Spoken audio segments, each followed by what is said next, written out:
Good evening, folks. It's Diamond with the Oppenheimer Ranch Project and Magnetic Reversal News, bringing you a grand solar minimum update Saturday, August 31st, 11 p.m. Mountain Time, 2019. The big storm is Dorian, but here you're looking at Sheveluch erupting live.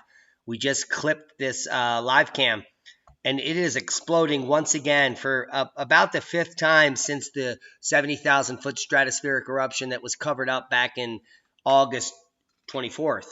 So it has been ongoing, exploding, and we're going to see the details of this explosion clearly above the cloud tops here and moving upward. It's just a quick clip. Let's try to refresh this and see if we can get some. Oh, yeah, it's definitely blowing. That's 5 minutes later.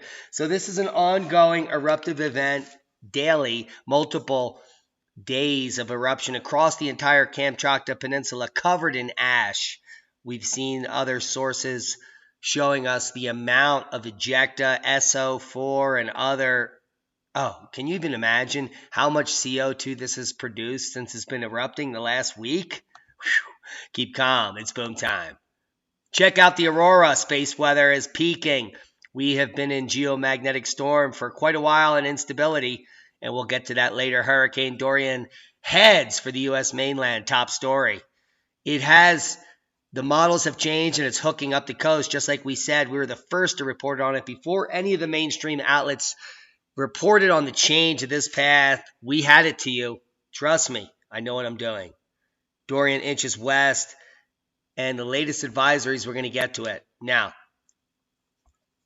tropical storm washes have been issued for Florida's east coast as Hurricane Dorian slows down near the Bahamas. It's going to spend a few days here in the northern Bahama Islands before it heads north.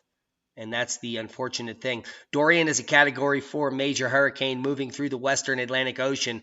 Tropical storm watch has been issued for Florida's east coast, the coast with the most right now to lose. Let's try to do this. Tropical storm watch has been issued. Hurricane warning is in effect for northwestern Bahamas, where Dorian will arrive Sunday. Dorian is a threat for southeast, the entire southeast,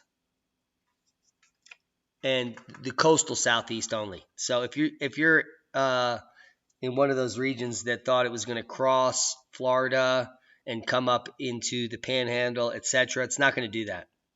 There's not a single model showing that. So the most likely scenario is to track near the southeast coast, but that forecast may change in the next 3 days. So far it's going to head up towards Hatteras, and it looks like landfall in Outer Banks and maybe South Carolina, maybe a tippy touch on Florida before it goes back out to sea. Things are changing because of space weather and a blocking high right above the storm. So it's pretty exciting to report on this because we're going to be really delving into it and getting the science of it all and seeing what's happening and why the changes in the spaghetti models have occurred. And a lot of our subscribers are interested in this because they are scientifically minded and they want to know what's actually going on, which is nice because we're going to be witnessing it, we're going to be reporting on it, and we're going to be sharing it with you live. Here is the 11 p.m. Eastern Daylight Time advisory number 31, the most recent, and you can see it's keeping it far off the coast. This is the Euro model, keeping it off the coast and then coming towards the coast at Hatteras and hitting Outer Banks.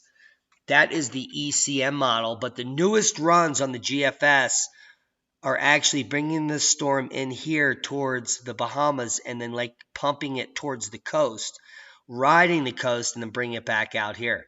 So we're going to be covering that with you tonight. Yeah, actually now. That's right now. It's tonight. And there is... let me move my face right into the middle of the Atlantic Ocean. Here we're looking at the current European model, which is showing a moderate landfall here Thursday afternoon on North Carolina and rafing the coast. And this is going to have wind speeds, let's just check this, in excess of 100 miles per hour here. Yeah, we're talking like 111, 112, 120. These are gusts.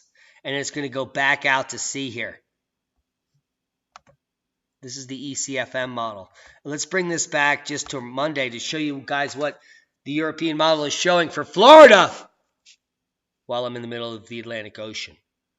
So here it is, completely destroying the Bahamas. Wait till you see this pattern. And this is being corroborated on multiple models. What we're going to see is Sunday afternoon through Tuesday, it's their lose day in the northern Bahamas. This hurricane on all models, we're looking at the European model now, is going to just stall out in this region. It's going to be devastating. If you're on that island and you plan on staying, I hope you have supplies and you know what you're doing, or else you're going to be in harm's way there. So take a look at that. It's crazy. All of Monday, it's just stalling over Marsh Harbor there. Barely moving.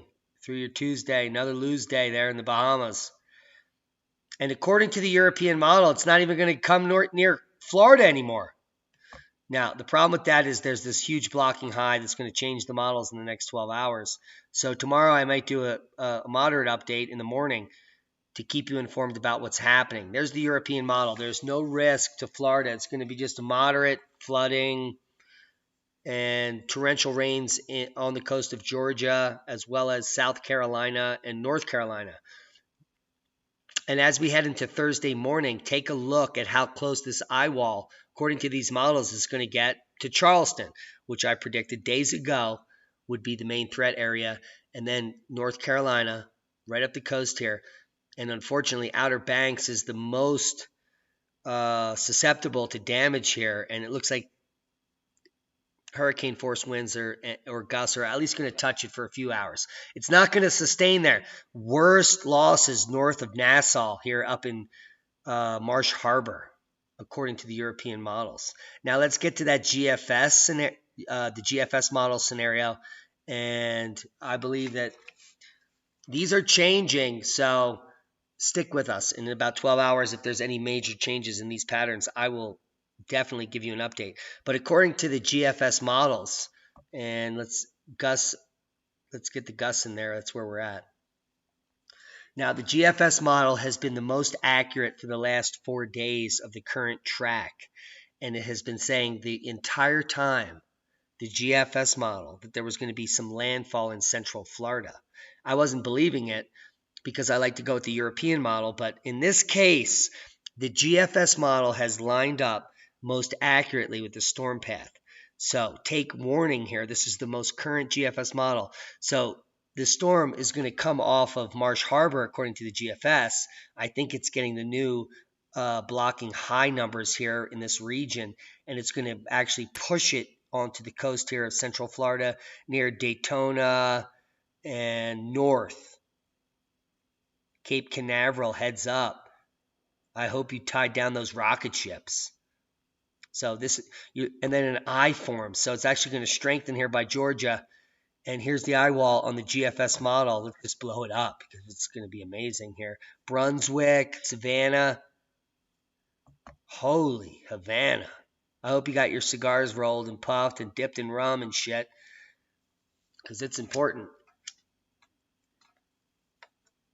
Because I know all about storms and partying in these shore communities. That's what you do. You just hunker down and you party down. Couple extra shots of bay rum and you're golden. Or schmolden. Or beholden to the man. Now here we see the storm sitting off the shore of North Carolina. Probably only had a Cat 1, if any. Yeah, thank God. Let's see if we can get the gusts in here. Yeah, we are on gusts. Let's look at normal wind, according to the windy model. Yeah, so this is going to be a tropical storm at this point, according to the new models. So all is quiet on the western front. The actual diminishment of this storm is brand new up here in North Carolina. So I've just seen this. So that's kind of nice for you guys. Looks like it's going to intensify here off the coast. Yeah. So I think we're seeing some anomalous numbers here. Let's try to get some real data. Wow, that was like showing 60 miles an hour outside of the storm and 20 near the eye wall. Look at that.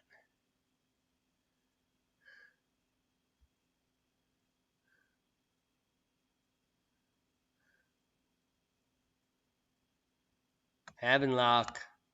Suck my... Holy. So are you picking up what we're putting down? It's great news, kids. The patterns are showing diminishment in the storm.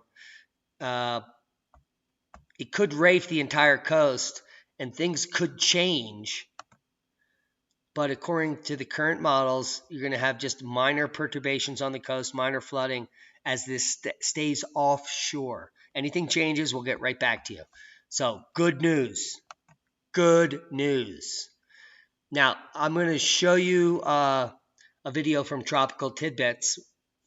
We've been giving them quite a bit of money, and we use them almost every night. And I implore you to come down here and subscribe to the channel. Tell them that Diamond from the Oppenheimer Ranch Project sent you, please, so that we can develop a relationship here. This is one of the top forecasters on the net, completely indiscriminate and professional.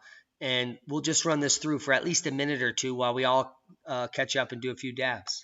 Hi, this is the Tropical Tidbit for Saturday evening, August 31st.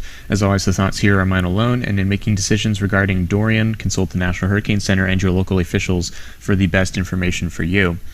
Well, here's the hurricane continuing to move what you can tell is nearly due westward here today with a very well-defined structure, still a Category 4, winds up to 150 miles per hour, and pressure in the mid-940s. This was the old recon mission from earlier in the afternoon showing a pretty steady pressure at near 945, 946, and that seems to have continued with the new plane just now getting in there. Hasn't reported a final value, but the estimate is pretty close to that, mid-940s, somewhere thereabouts. So we've had a pretty steady state hurricane today with winds about 150, and of course it could be stronger, could be a Cat 5, but at this point it's kind of nitpicking.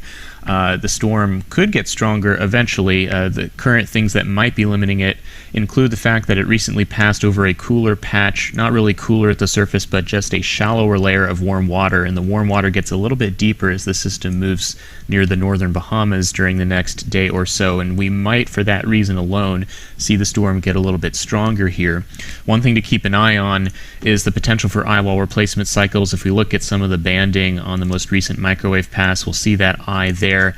Just the one thing to keep an eye on is still some of these outer bands trying to wrap around, and if they do this much more, then they can sometimes start to form a secondary eye wall at a greater radius. This will be something to keep an eye on because they're very hard to predict, but when they do occur, they're normally accompanied by a brief period of weakening, which can be fortunate or unfortunate depending on whether or not it re-intensifies on the other side, because sometimes they can get very strong and larger at the end of those cycles. So we'll just keep an eye on those, kind of hard to see coming in advance.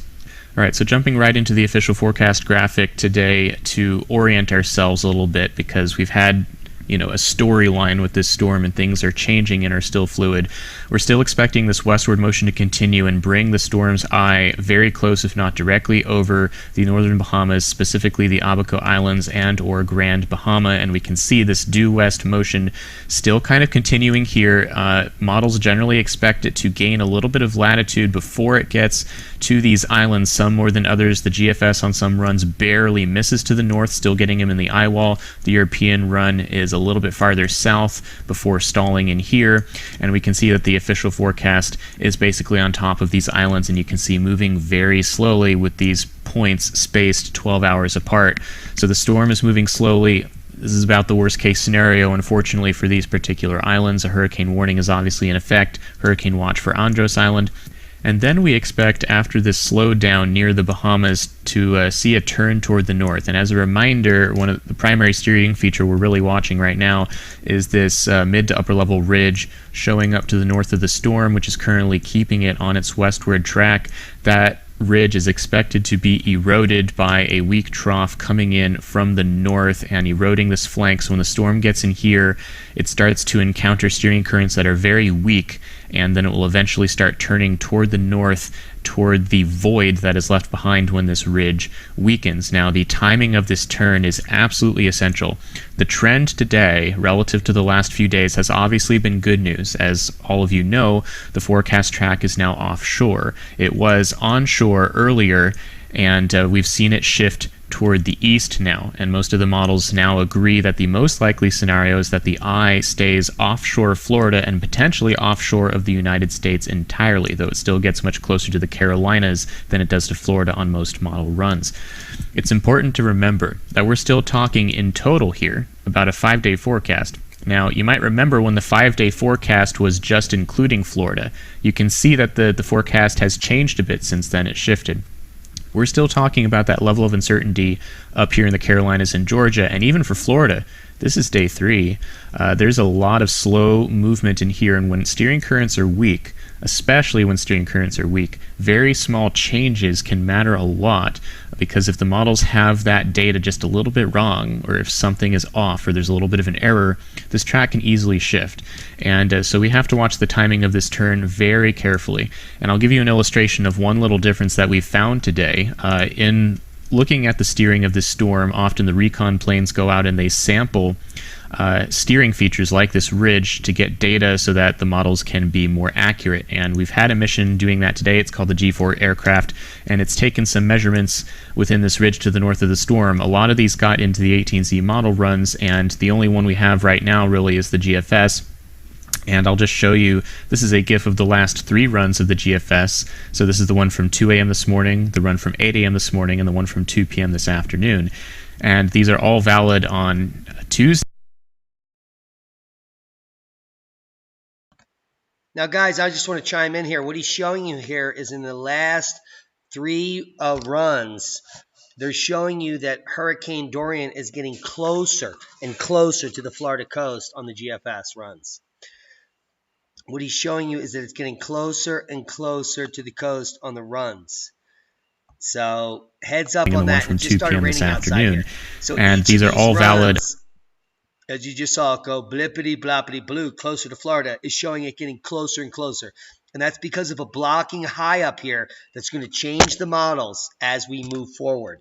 So I'm going to let this run for another minute, and then we'll get back to the update, because it's important that you listen to these models. Because take heed. If you're up here on the coast of from Cape Canaveral north, this baby could tip in real quick, come back out, and it's going to come up to Charleston and hit that Outer Banks region. So just a heads up, be prepared, not scared. Proper prior planning prevents piss poor performance when you're listening to the mainstream.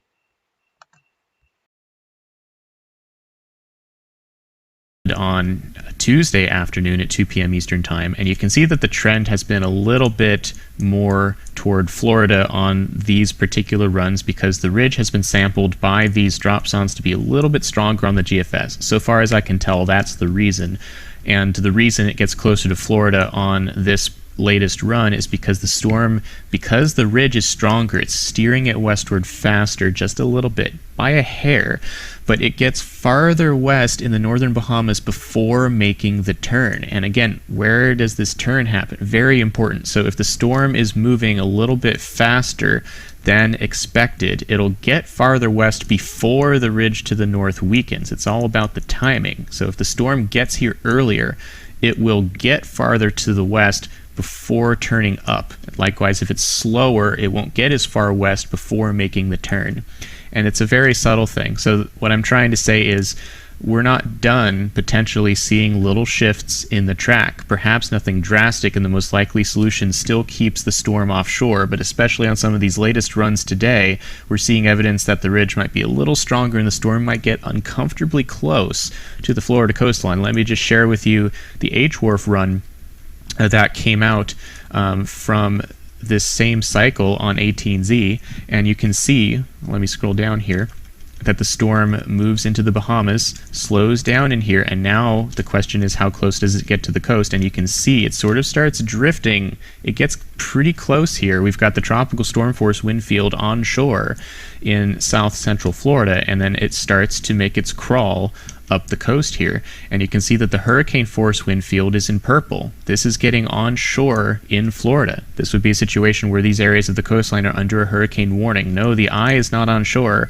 but it's also not far, and it's only 30 miles from the coast on this particular run. Prior runs had this farther offshore, and this is again a consequence of the ridge being sampled a little bit stronger today. So this gets uncomfortably close, and you can see that it actually gets all the way to Cape Canaveral on this run. Look at this. This is almost a landfall for Central Florida. We're not done yet.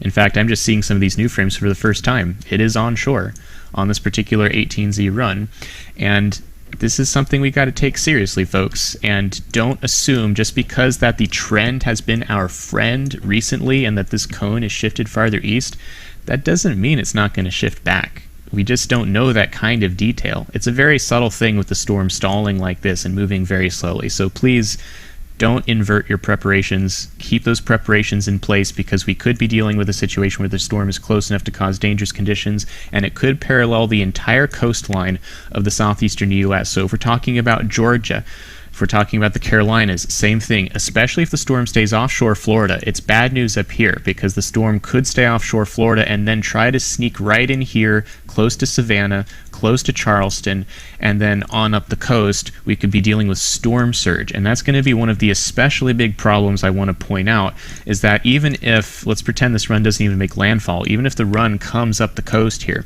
we're talking about surge getting piled in, and we've got flooding problems. Remember, Hurricane Matthew did a similar path potentially paralleling the coast. We had storm surge flooding, we had problems, and we still had wind damage. You heard it here first.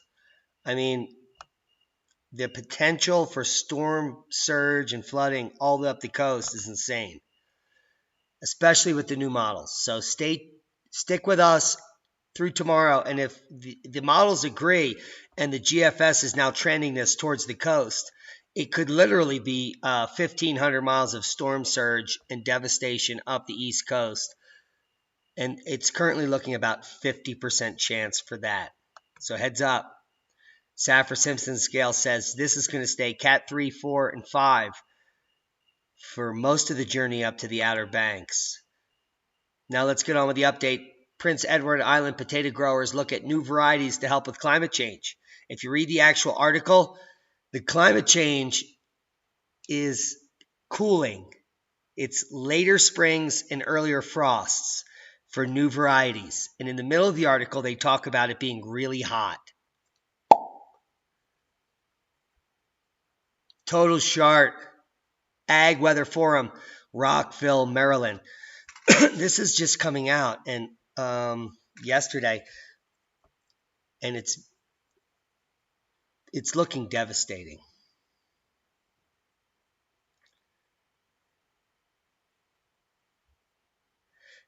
Basically, what they're saying in this article, if you read it, is that nearly all of the northern regions are not even prepared for a regular frost, let alone an early frost. And let me just get to the brass tacks here. In southern Minnesota, farmers and ag consultant Mark Nowak has been crunching numbers all summer. He tracks the growing degree units of corn crop accumulated, calculates the future GDUs, etc. Now in Michigan, some corn has yet to tassel, and he's watching similar timelines unfold. They probably need until the third week of October for good maturity. And according to what we're looking at here at the models, I don't think that that's going to happen. I think we may even get a frost end of September, which is 4 weeks early. And that's devastation. In Arkansas, the corn harvest is actually already beginning, and the frost dates rarely cause worry. However, Missouri farmer Kyle Samp echoed the sentiment. It's been without a doubt the most difficult summer of my 16 years of farming, he said. Farming is always a volatile business. However, it seems like it's been turned up in the last 11, 12 months. So we're going to be watching this closely because there could be really low yields in these harvests, and take a look at the GFS model. I wasn't really expecting this. But let's just run this through. I have it on total accumulated snowfall. And what it's showing is some heavy snow predictions. Eastern Canada picking up snow Wednesday, Thursday, September 5th. And then look at the huge dump that's predicted here. September 13th through 14th. In Montana, Wyoming, Utah, Nevada, Idaho. Say it ain't so. Space Weather News update. We're coupling with this coronal hole, and it's just up, up, and away. We reached geomagnetic instability and then geomagnetic storm and up to at KP6 12 hours ago. And now we're seeing a secondary surge in plasma speed and temperature. The density has leveled off, so we may peak back up into KP5 in the next few hours. Hours of powers, but look at the Aurora Forecast. If you're in Maine, you might be seeing something. And Michigan tonight and all of Eastern Canada. Gorgeous Aurora, probably. And we'll report on any beautiful pictures. We are in seismic warning. So there is lithospheric flexure warnings with this uptick here because we are in a coupling where the phi angle is around 150 to 180. So we're not out of the clear here. The last uptick here at 5.5 on the East Pacific Ridge, mimicking an earlier quake. No quakes of note worldwide. We'll be watching it closely. Thankfully, this is all being expelled through Sheveluch. And let's just update this, see if they have the new eruption on there. So they're still talking about the residual volcanic ash from the earlier eruption. But we have the current eruption live. Let's update it. Boom! Yeah, that's going up, up, and away in a big way. Let's come here to some of the live streams and let's see. While we're doing this live, it's amazing. This is right now. I'll show you how. Open image and new tab. Boom! And let's update it because this is the live cam.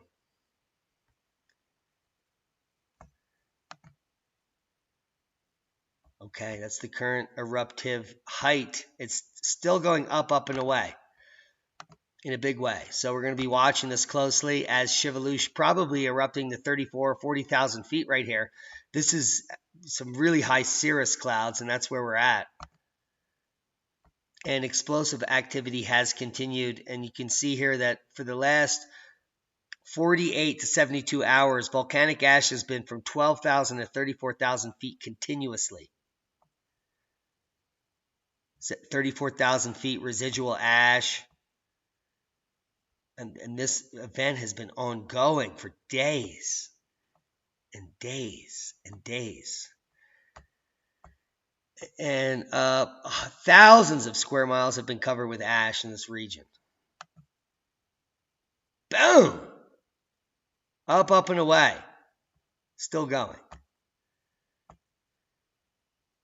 We'll leave you links below. The sun will set here soon, but it's anyone's guess how high that will get. Forget the Amazon hype. Fires globally have declined 25% since 2003. Worldwide. Not only in the Amazon.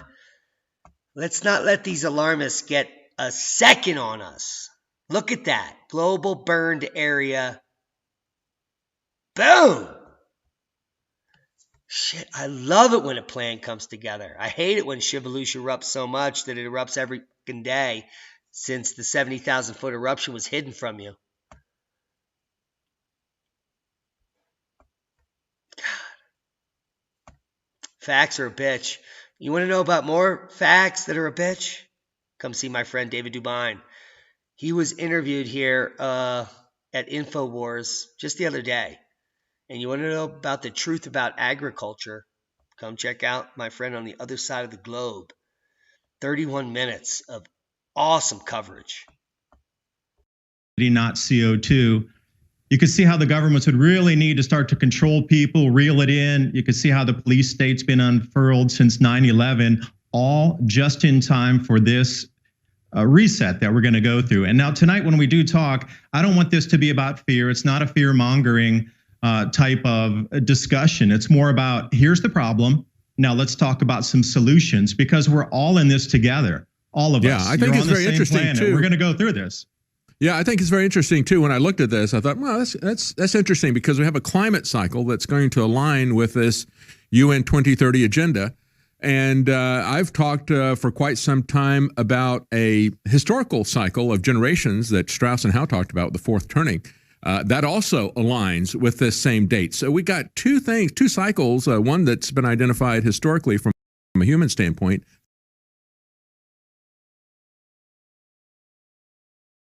You want to hear more? Well,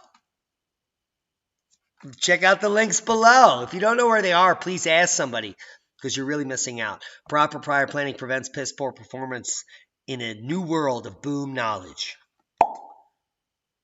Thanks to all of our new Patreons. We've had 5 in the last 5 days. Can you believe that? Because of your support, I'm working my ass off. We're going to be putting up tons of videos. Lee and I have been kicked out of our rental. And as we finish the house here, I'm going to be doing more videos on how we finish the house, because the finishing touches, we're going to be doing live streamed and or infomentary type videos for you to learn how to put in your own tile, radiant floor heat, and other awesome, sustainable, and unique types of alternative construction that you need to know to survive and thrive in the coming times. Proper prior planning prevents piss poor performance. Watch Dubain's video. Don't believe the hype. It's a sequel. And most of the facts that the mainstream reports on are exactly the opposite. If you do 10, 20 minutes of research, we will continue to report on them. And you will continue to support us. And we love you. Be safe.